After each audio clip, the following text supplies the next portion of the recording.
I mean, it's word of the hour, isn't it? But I think community is so important with magazines. You don't have to reach everybody, but if you can reach a small amount of like-minded people that want to engage with your product, your values, and what you do, then I think you're onto a winner with that. I think, you know, it is an oversaturated content as a kind of thing is a very oversaturated time right now. So I think also, you know, really think about what you're putting out into the world, what kind of impact it's going to have, and who's going to want to read it. And I think that's where you should start.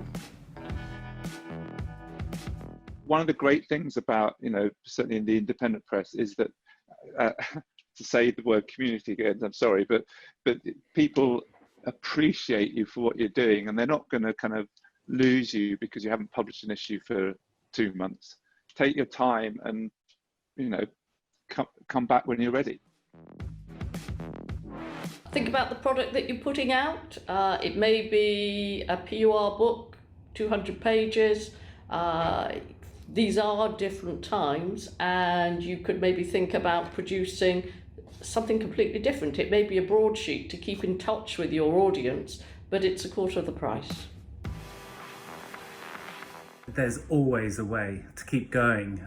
There's always a way to figure something out. I would say reach out to the people that you admire, whether it's, you know, like the editor of a huge magazine, or like a section editor of a smaller magazine that you like, or newspaper. You know, people love being contacted, and you know, getting advice from people that you know respect their work of, that can be a good thing. If it's like a really horrible situation you're in, like, you know, you've got debt, or you don't know how to produce something, or really kind of hideous problems like that, there will be a way forward through it. You just haven't figured it out yet. Having said that, if it's really a case that it's just, you know, it looks like you're staring down sort of more debt and it's getting really scary, there's got to be ways of either doing it cheaper, as Alison said, or just keeping the community alive and the conversation alive. But there's always a way to keep going. Don't be afraid to change everything, really. I think this is the moment where people need to be really brave and try new things.